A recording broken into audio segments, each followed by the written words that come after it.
I'm Roman Yossi of the Nashville Predators. I'm Matt Duchesne of the Nashville Predators. I'm Justus Aros of the Nashville Predators. I'm Ryan Johansson of the Nashville Predators. You're listening to the Renegades of Puck with Crazy Charlie. Welcome to the bunker. Welcome to the Renegades of Puck podcast. I'm your host and captain, Crazy Charlie Saunier, and before we get started on the no half step in hockey coverage, let me direct you to our home website, renegadesofpuck.com. Once you go to renegadesofpuck.com, you'll learn everything you need to know about the show, and once you're good and educated, you can go ahead and click on that merchandise tab. That's going to take you straight to our classic logo t-shirt, our Pride logo t-shirt, all of our different special event t-shirts, and so much more. All the gimmicks you know and love from the Renegades of Puck, still in our online store. We've got socks, wall art, throw pillows, bed sets.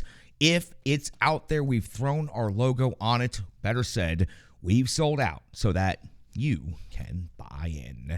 Social media, critical importance to this independent hockey operation. We sure do appreciate all of the recent subscribers to our YouTube channel. Thank you so much. Good to get over that particular number we were chasing for a while, and now we can start chasing that next plateau. You can find us on social media, Facebook, Twitter, Instagram, and TikTok. You can find the audio podcast on numerous platforms, Spotify, Stitcher, Google. Those are just a couple of the different platforms you can find the Renegades of Puck podcast on. You can also catch our behind-the-scenes live stream on Twitch. It's happening right now on this camera over here, so if there's any second takes, mistakes, you'll get it right there on our Twitch channel behind the scenes. See how it happens here for the Renegades of Puck in the bunker right there on Twitch. Venmo, it is of critical importance that you help us out by supporting or just becoming a sponsor. Any donation goes a long way to helping the Renegades of Puck. We have a lot of ambitions, and we sure would like to implement some of our plans, so please continue with the assistance. Thanks to renegades like you, we've already been able to accomplish so much, so please search Renegades of Puck on Venmo or just scan the QR code that's currently on your screen. Again, any donation goes a long way to help. Stick taps, love, and respect. Now, I know it's time for the no half step in hockey coverage, so let me get to the goods. It's time for operation number 715 for the Renegades of Puck. That's right, show number 715. And at this moment in hockey history, Nashville Predators currently find themselves in fifth place in the Central Division. 51 games skated, a record overall of 25-20-6, 56 points. They have a home record of 14-9-3, and that's where their next game will take place. They've scored 142 goals in the season. They've given up 151 against. They have a goal differential of -9. Now, before we talk about the Nashville Predators' next matchup, let's update you on the Central Division standings as of the end of tonight's play. Dallas Stars still sit in first place with 70 points. The Winnipeg Jets have 67 points. The Minnesota Wild are in third place. They picked up 1 point tonight. They now have 61 points on the season, are 5 points ahead of the Nashville Predators. Colorado Avalanche idle tonight, 60 points. They are still 4 points ahead of the Nashville Predators, and the Preds at 56, St. Louis at 51 in sixth place, Arizona and Chicago bringing up the bottom of the Central Division. Now, I mentioned the Nashville Predators' next game is coming up at home. Well, it's walking into a buzzsaw. It's the Boston Bruins. The Bruins are 39-8-5 on the season. They have 83 points, and that is first in the NHL. Forget about their division. They are first overall in the league. 17-6-2 on the road, and they have a plus 80 goal differential. This entire season has been about the Boston Bruins, but if we take a look at their most recent stretch of just 5 games, the Boston Bruins have been vulnerable, but just recently. On the 26th of January, it's a 3-2 loss at Tampa Bay. On the 28th, it was a 4-3 overtime loss at Florida. On the 29th, a 4-1 loss at Carolina, and then a 2-1 on 2-1, a 5-2 victory at Toronto. Then the All-Star break came, and when Boston came out of the All-Star break, they came out of it with a 2-1 loss versus Washington. So the only point in the season that the Boston Bruins have seemed vulnerable in any way is right now. When I go over their league rankings and statistical metrics in every category, you'll understand just how good they have been this entire season. Now, Boston will play in Dallas on Valentine's Day, so the Preds will get a chance to sit at home and scout the Boston Bruins, and they better not be spending too much time having fun. They better be scouting this Boston Bruins team. Don't know if it's going to help them too much, but they better be putting the damn work in after what we saw tonight. These two teams will play one more time, and it will be the Preds Preds going into Boston on March the 28th. For the Nashville Predators, once they go into the buzzsaw known as the Boston Bruins, Saturday they'll welcome in the Florida Panthers. Sunday they'll be in Minnesota for a big-time Central Division matchup. Tuesday, Vancouver Canucks come to Bridgestone Arena. On the 23rd of February, the Preds will be in San Jose. On the 26th, they'll be in Arizona to face off against the Coyotes for one of two trips out to the desert remaining on the schedule. Injuries becoming a bit of a problem for the Nashville Predators. Philip Forsberg listed as day-to-day, but anybody who saw the hit and the collision and the way Philip Forsberg left the game the other night in Philadelphia, I'm wondering if it's really, truly day-to-day. We'll find out here soon enough. Carrier, another 1 week, maybe 2 weeks at the most, but he's getting very close to returning, is what we've been told by the broadcast. And Borowiecki is still on injured reserve, no timetable for his return. Now, let's take a look at the matchup between these two teams, and this is very much a David versus Goliath matchup, and unfortunately in this situation my analysis is not going to give David any opportunity for the victory. The Boston Bruins are second overall in goals for 3.67 per game, while the Nashville Predators are scoring 2.75 per game. That's 26th in the NHL. In the goals against category, Boston is only giving up 2.12 per game. That is best overall in the NHL, while the Nashville Predators giving up 2.94 per game. That is 14th in the NHL. In the shots for category, the Predators are 19th, 31 on net per game, while the Bruins are 6th overall in the league, 33.3 per game on net. Shots given up and shots against, 33.9 for the Preds is 28th.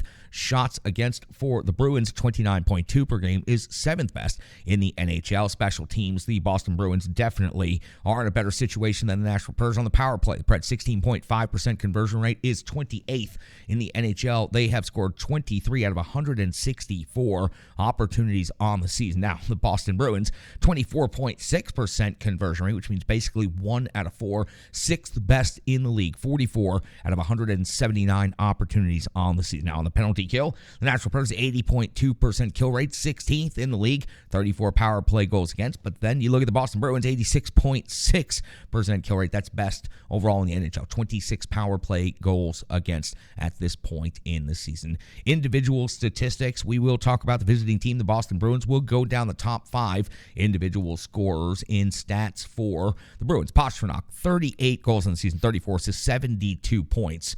Marchand, 16 goals, 30 assists, and 46 points. Krejci is 12 and 30 for 42. Bergeron, 18 goals, 20 assists for 38 points. And Zacha, 11 and 24 for 35. And Linus Ullmark is putting up one incredible season. Right now, he is absolutely the leader for the Vezina Trophy on the season. 26, 4-1, a 937 save percentage, and a 1.90 goals against average. The Boston Bruins simply just putting up one incredible regular season. Now, for the Nashville Predators, when it comes to stats, the captain Roman Josi now leads the team in scoring, with Philip Forsberg being out injured.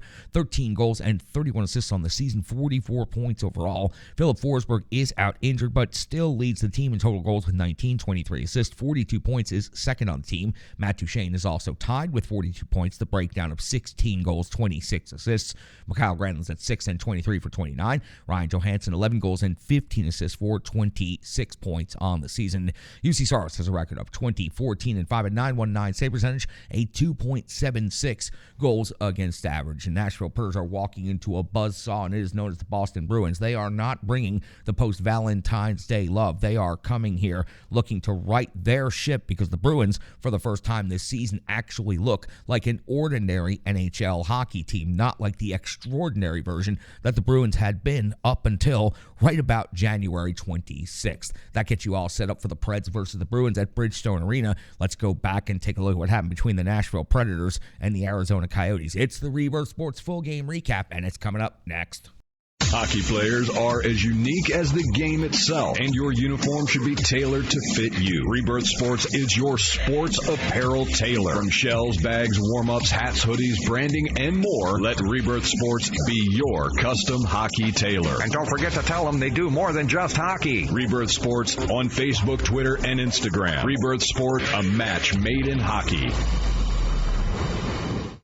We go all the way back to February 13th of the year 2023 when the Nashville Predators were taking on the Arizona Coyotes for the second time at Bridgestone this season. Nashville Predators and Arizona have 4 matchups between the Central Division rivals. This will be the final one at Bridgestone Arena. John Hines deploys his lines without Philip Forsberg in the following way. Nino, Niederreiter, Glass, and Duchesne make up your first line. Granlund, Johansson, and Tomasino getting called up from Milwaukee make up your second line. Good to see Tomasino getting top 6 minutes here. Trenton, Sissons, and Jeannot, the herd line back together for the second game in a row. Smith, Parsonen, and Jankowski are making up your fourth line. McDonough and Yossi, Ekholm and Luzon, Gravel and Fabro make up your defensive pairings, and Lankinen is your starting goaltender. We're 1:18 into the first period, and Melka comes up with a save on Ekholm. That's the first shot of the game. At 3 minutes in, Lankinen comes up with a save on Stetcher. That's his first touch of the game. 5:32 at the first period, Melka comes up with a save on Yossi, plus the follow-up by Yakov Trenin. 7:12 at the first. Brown, 2 minutes for boarding Nashville Predators to the power play.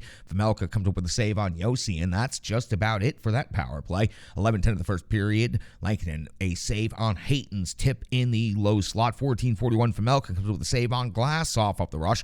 14:50, Lankinen comes up with a save on Ritchie at the back post off of the rush. This really was an incredible save right here by Lankinen. But at 17:15 of the first period, Schmaltz's 14th goal of the season puts the Arizona Coyotes on the board with a 1-0 lead. Luzon turned the puck over, dumping it around the wall. It gets kept in the zone. Keller makes a 5-star pass, world-class distribution right here, and Schmaltz's one-timer goes into the wide-open net. Arizona has a 1-0 lead. 19 minutes into the first period, Lankinen comes up with a save on Bukestad. Jankowski's support prevents the rebound from getting put into the empty net. Nashville is out shooting Arizona at the end of the first period, 11-8, but down by a goal. 1:43 into the second period, a bench minor on Arizona, too many men on the ice. Vejmelka comes up with a save on Niederreiter. Plenty of zone time for the Nashville Predators, but simply not enough shots on net. 4:35 of the second period, Soderstrom goes to the box, 2 minutes for holding on Colton Sissons.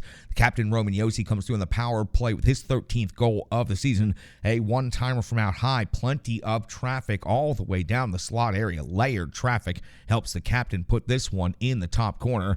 Arizona and Nashville now tied at 1 apiece. The Preds move ahead with Sissons' 8th goal of the season, though, at 8:58 of the second period. Top corner finish. It was the low-high pass. Trenton and Jeannot helping team up down below the goal line to help get their line mate from the herd. Colton Sissons' 8th goal of the season. Preds take a 2-1 lead now in the second period. 9:57 of the second, Roman Josi hits the post. 10:53, Ekholm off to the box. 2 minutes for tripping. That's where Krause converts for Arizona, tying the game at 2 apiece. His 18th goal of the season, just under the bar from the high slot. It was the first shot on goal of the period by the Arizona Coyotes, and it was worth the wait, I guess, because it goes in and ties the game. 12:46 in the second period, McBain's off the box, 2 minutes for hooking. Vejmelka comes with a save on Glass, also comes up with a save on Tomasino before the power play expires. 15:35, Vejmelka continues the work, a save on an Ekholm deflection at 16:35, another save on McDonough off of the rush. 19:23, the second period, Lankinen comes up with a save on Keller, 3-on-1 rush.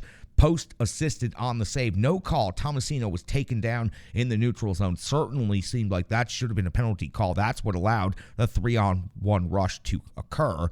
Nashville out shooting Arizona after 2 periods, 21-10. So the Coyotes only 2 shots on goal in the entire second period, but they do score a goal. 1:44 into the third period, Vejmelka comes with a save on Jeannot at the top of the blue paint. 4:13 of the third, Lankinen comes with a save on Nemeth, but at 4:20 of the third period, Krause, second goal of the game, 19th of the season, he was wide open in the slot, and he converts. Now Arizona leads 3-2. Arizona immediately goes into Barry Trotz mode, Nashville Predator style from 20 years ago, and starts bleeding this clock to its absolute end. 6:27 of the third period, Lankinen comes with a save on Maselli. 8:13, Vejmelka comes with the save on Glass, plus the follow-up by Granlund, all the way to 13-12. Nothing really happening for 5 straight minutes there. Vejmelka, a save on Granlund at close range. 15:24, Krause off to the box. 2 minutes for delay of game, puck into the crowd. Vejmelka does come up with a save on Granlund's stuff attempt. Vejmelka comes up with a save on Duchesne, close range attempt, but even with the 6-on-5, the Nashville Predators would be unable to generate any significant pressure or sustained combined offense, and Fisher would convert the empty net goal at 19:08, giving Arizona a 4-2 lead, and that would be your final score. Nashville outshoot Arizona 31-19 in this game, but falls by 2 goals on home ice to a 7th-place team in their own division. The crowd was obviously booing, and, well, that's something you won't have to worry about too much longer because the crowd is going to stop showing up because the Nashville Predators continue putting up efforts in front of their home crowd that is frankly not worth paying the substantial and significant amounts of money that those tickets cost. It's not a $10 ticket and a $3 beer anymore on a weeknight. It now costs hundreds of dollars to go to see the Nashville Predators put in barely an effort. I said it was half-stepping being detected out there, and I can't give any bigger insult than that. That game was full of half-stepping performances by the Nashville Predators. We'll break it all down coming up with analysis, numbers, stats, opinions, and the Renegades of Puck. Sean C. Smith's going to jump in the trenches and join me coming up in just a couple minutes. That was the Rebirth Sports full game recap. Nashville Predators fall 4-2 to the Coyotes on home ice. Hello, hello, hello. I'm Tracy, owner-operator of Strong Style Fitness. And that's me and my training assistant, Rizzo. And we are here to bring you fitness that meets you where you are by offering circuit classes, bar-inspired classes, Tabata workouts, boot camps, guided stretching, and more, all taught by a certified personal trainer, me. To learn more, go to our website, strongstylefit.com. Subscribe on YouTube at Strong Style Fitness. Follow on social media at Strong Style Fit. But most importantly, let's get you moving. It doesn't matter if it's your first workout or you've been doing it for years. Strong Style Fitness has the workout that meets you on your journey and helps you along the path to a happier, healthier life. I understand where you've been, what you were going through, and where you were going, and I want to take you there. We'll see you on the mat. Mwah.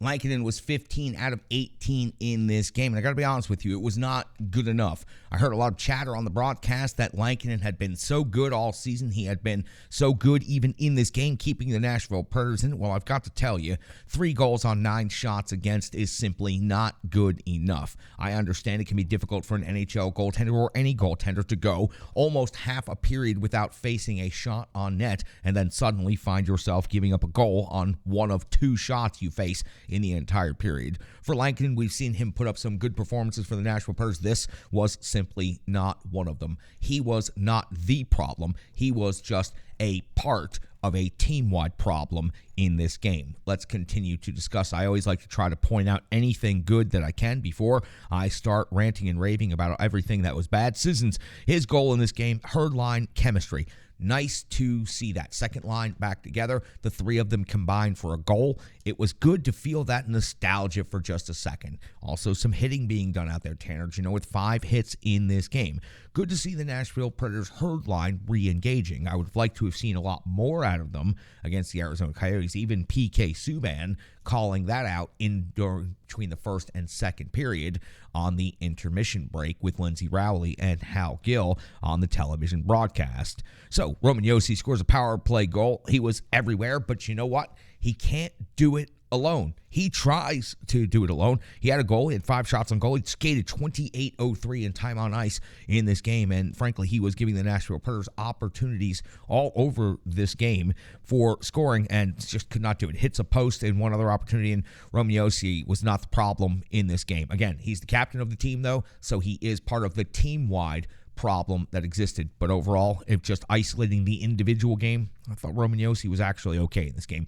Phil Tomasino, welcome back to the NHL. Glad to see him back. I've been wondering and waiting to see him back here, and you know what? He was given a fair opportunity tonight. 14:47 in total time on ice, and while the lines did get jumbled and shift up as they always do during the game, he did at least start out with Granlund, Johansson, and Tomasino there on that line. I hope to get him more ice time and more opportunities coming up in the next couple of games. Tonight, he seemed like, okay, I'm back. Don't make any mistakes. He was out there and he got a good scoring opportunity, but I think we'll see better of him after tonight. But it was good to see Phil Tomasino back in the lineup from the Milwaukee Admirals, and that was atrocious.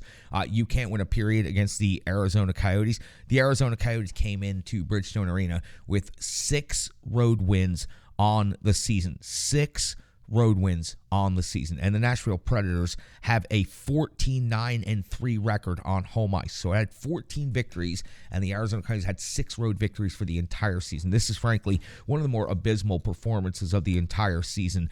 I rarely break out the dumpster fire Predators logo meme, but I did it tonight. That meme goes back well over 10 years with the show, and I rarely like to break it out, but this game was deserving of it. It was absolutely atrocious. So you can pick any words you want out of the thesaurus, out of the dictionary, anything that means awful, bad, just wasn't the effort that the Nashville Predators needed tonight. Now, coming out of the All-Star break, going into the All-Star break, they were red hot. Coming out of the All-Star break, they're just a completely different team, and man, I don't even want to look ahead yet. We'll wait till the end of the show to look ahead. But what I saw tonight against Arizona, it's concerning. It's troubling. And if you're saying that Philip Forsberg being out of the lineup means that the Nashville Predators can't beat the Arizona Coyotes, well, then if Philip Forsberg is going to be out for any sustained time, then the Nashville Predators are going to fall out of the playoff race within a matter of 2 weeks, and nobody's going to be attending the games, but I'll still be here stuck talking about them.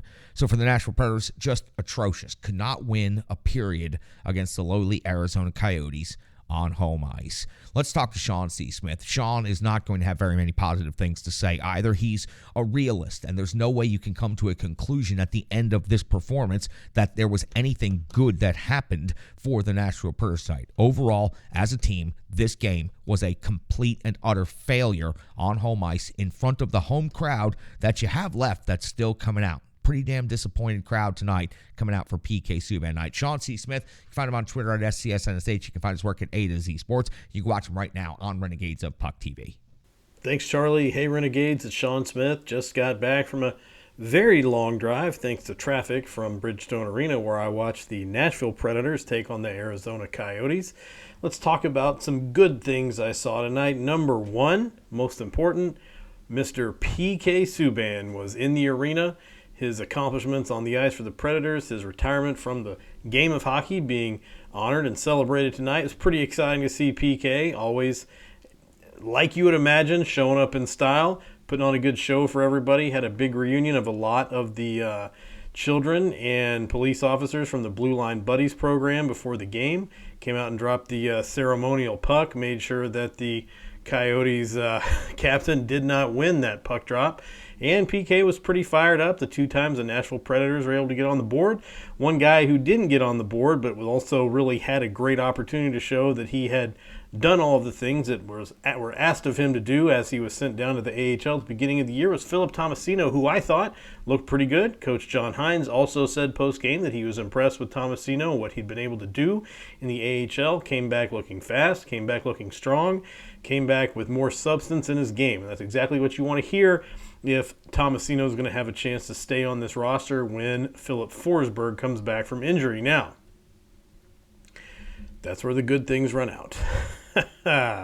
Man, I tell you what, a Monday night loss to Arizona at home after a overtime win against the Philadelphia Flyers is not encouraging. It's not what you want to see. I don't think anybody involved with the Predators organization wanted to see that loss tonight, but unfortunately that's what it is. And this is kind of the point in the season where you've got to figure out what's going to happen. And if you want my opinion, and I assume if you're still listening and watching, you do, I think that maybe it's time to cut your losses as a team and try to see what you can get on the open market, on the trade market for some of your pieces, and start looking at some kind of actual committed rebuild as opposed to a retooling or a competitive rebuild or the promised youth movement that didn't happen or whatever it is. But I'll say this, if the Predators are headed for a squeak into the playoffs and lose in the first round situation,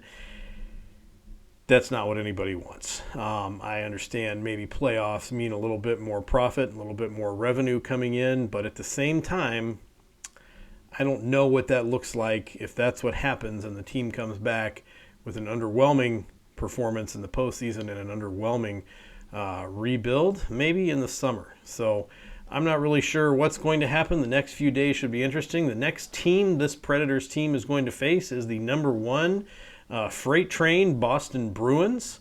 Should be a pretty intense game from a team that hasn't lost a lot this season. So I don't have a lot to say other than that. Tonight's game did not look great.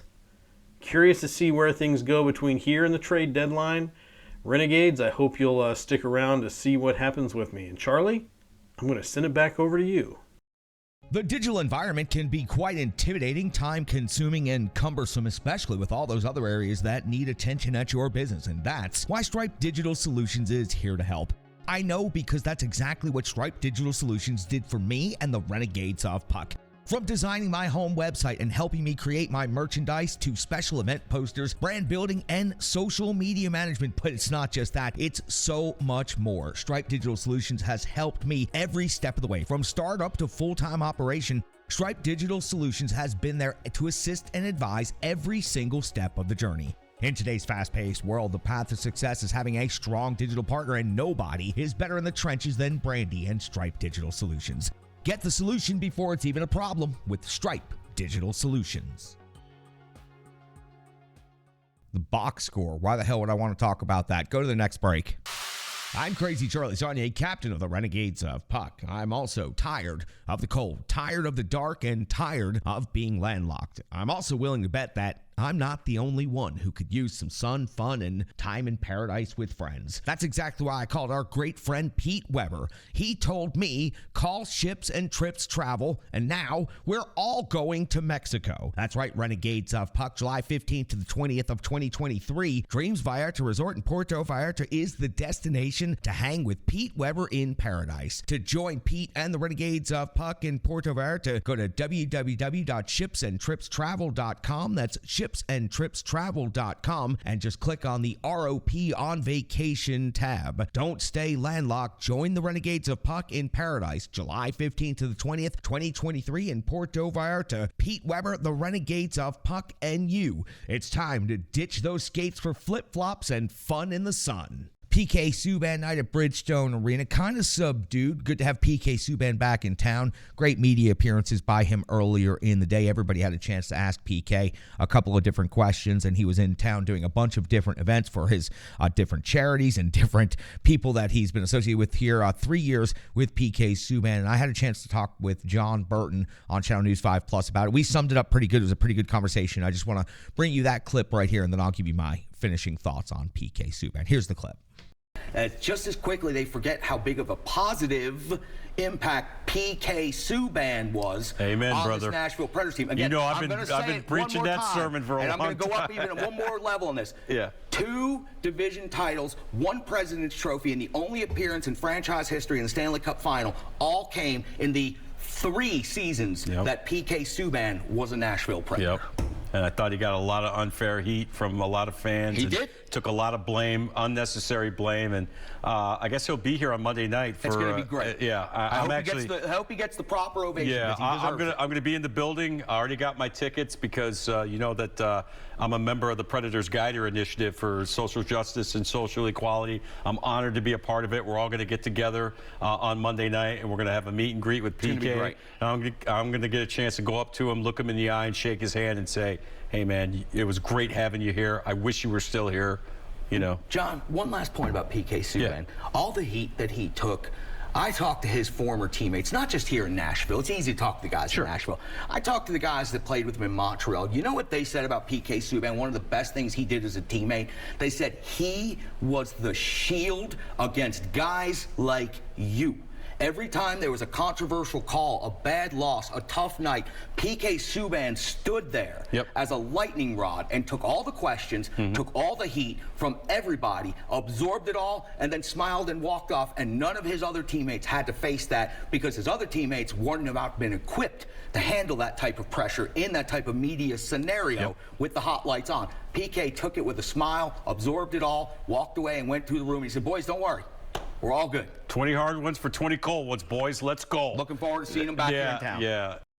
That clip courtesy of News Channel 5 Plus, Channel 5, your news leader. Thank you so much to John Burton. Sure to appreciate getting the platform to talk about the Renegades Puck and talk about the Nashville Predators. And for PK Subban, it was nice to have him back in the building. Nice to have his night here in Nashville. And for PK Subban, I said it all in that clip. Those 3 years, they're very special. And I think a lot of people forget just how much fun and just how special and just how good at times those 3 years were. And PK Subban was a huge part of that. Now listen, over the weekend, I had a chance to call games for the Spartans. It was my last weekend with the Spartans for this season. I'm going to break it down into two parts. I'm going to bring you part one tonight, Saturday and Sunday. It was the Nashville Spartans versus the Carolina Junior Canes. Big-time playoff implications on the line, big crowds, lots of fun, and we certainly closed the season out in a great way.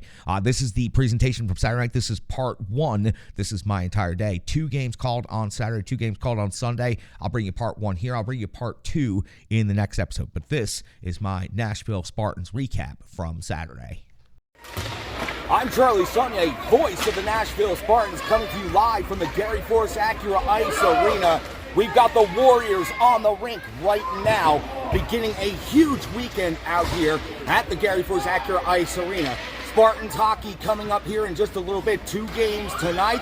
We've got Elite and Premier Division Spartans hockey, and we've got Chuck a Puck, and we've got a huge night in store. Already a packed house down here at the Gary Force Acura Ice Arena, but plenty of room for you. Come on down and check us out, or watch us live on Hockey TV. A big weekend coming up. Playoff implications on the horizon for the Spartans. Come on down. I'm the voice of the Nashville Spartans, Charlie Saunier, coming to you live from the Gary Force Acura Ice Arena. Prepare for glory. Swords up. We've got bodies coming together behind the play in the neutral zone, and we've got gloves down. We've got Van Gurp for the Spartans. Gloves off, and Sullivan. A number of rights and lefts being thrown right there. 14:48 to go in the third period. I'm Charlie Saunier, voice of the Nashville Spartans.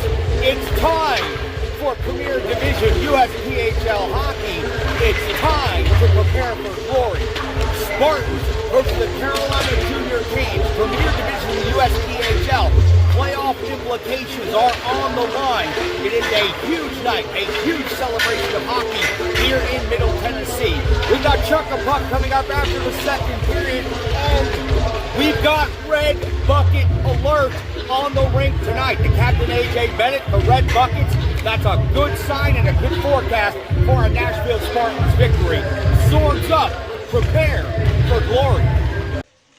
Keenan, Holly, Grant, Schoner, and Bennett. Bennett with the puck, plays it down to Holly. Holly fires the puck on net, shot blocked, turned back out to the blue line. That's where Bennett keeps the puck in. Schoner out high, throws the puck in. It goes off of some legs and to the corner. Bennett gets the puck back out at the blue line, moves it towards the center, and sets it up for Holly in the face-off dot. Holly fires the puck towards the net, and the Nashville Spartans are on the board. It's a power play goal for the Spartans, and it's time for you to shout. Possession of the puck and flips it over to Nico Schoner, who's going to come down the left wing, look to cut to the middle, and he does just that. And Schoner puts the puck in the net. Absolute glorious rush by Nico Schoner for his 47th goal of the season. Take those lethal hands and register them immediately. They are, in fact, deadly weapons. Bowerman fires the puck. Lots of traffic there in front, and it's in the net for the Spartans. Carolina looking to break through the neutral zone, turns the puck over to Schoner. Schoner delays to get the play back onside. Now holds up, throws the puck down along the goal line. That's where Holly will retrieve. Spartans looking to go to work on the offense, and they do. Spartans are up by 4. It is just like that. Grant puts the puck in the net. Schoner was the decoy on that one. Hop cuts to the middle, looks to split the D, and you are not going to split Bennett and Bowerman. That is for sure. 2-on-1 rush now in favor of the Spartans. Nico Schoner delays, fires the puck. Grant cannot tuck it home, and the Spartans get the rebound and put it in the net. Everyone was tracking Nico Schoner and what he was going to do with the puck. The rebound finds its way to the front of the net. Holly is off to the bench first for glove tap. Spartans up 5-0. Nico Schoner carries the puck, looking to turn the defender inside out. Loses the puck on the last move. Under 30 seconds to go now. We'll finish the game at 4-on-4 hockey. Bowerman will go back. He'll get the puck along the end wall. Look to tie up his man. Carolina gets the puck, moves it along. Fires the puck back out into the neutral zone. 15 seconds to go. And Carolina is going to go ahead and carry this puck down behind their own net, and they're going to let the time expire. For the Nashville Spartans, a significant victory tonight over the Carolina Junior Canes. 5-1 here at Gary Force Acura Ice Arena. Saturday was tremendous amounts of fun. Had a chance to talk to a bunch of the families after the game, and it's so great to be a part of an organization where the entire family comes in, travels in, and gets to be a part of this. It was a senior night, a lot of the players playing their final games in junior hockey, and so every one of the parents came into town. It was great to get to meet them, great to get to see them. I took a bunch of photos with the families. I'll be posting those on social media in the coming days. A whole lot went on over the weekend, but it's been so much fun. It's been so great being a part of the Spartans organization. I'll talk more about that when I show you part 2 on the next episode. Now listen, let's get back to the Preds coverage, and this is it. They're walking into a buzzsaw against the Boston Bruins. The Boston Bruins are the Titans of the NHL this year. They have the Vezina winner on their team at this point in the season. They hold the number 1 seed in the NHL. They have the best goal differential, and they are simply an unstoppable force. Now, they have shown some vulnerabilities recently, but I do not think that that is going to help the Nashville Predators very much with what I just saw in Philadelphia, where they were just barely able to squeak by in overtime against the 7th place team, and what happened against the Arizona Coyotes, which was absolutely pitiful. I think they're walking into a buzzsaw, and I think it's a prove me wrong game. If the Nashville Predators find a way to win that game, I'll come on here and I will praise them the entire episode. But if they lose by 5, maybe I won't even do a game recap, because it's just going to be what we exactly expect to happen. Unfortunately for the Nashville Predators, UC Saros might be a Vezina finalist this year, but he's going to be going head-to-head against the ultimate Vezina winner this year. I hope UC Saros can come up with one of those performances that saves this team, because right now, without Philip Forsberg in the lineup, I have no hope that this offense is going to be able to beat the Boston Bruins. I hate to leave it on a note like that, but that's just the truth, and I'm always going to be honest and straight with you. That's why you come here to the Renegades of Puck. That's why you jump in the trenches for that exact type of coverage right there. No one else is going to say it. We're not afraid to. The Nashville Predators are probably going to get their brains beaten in on home ice by the Boston Bruins. That's just what the big bad Bruins have been doing for almost 100 years now. I'm your host and captain, Crazy Charlie Saunier. Stick taps, love, and respect.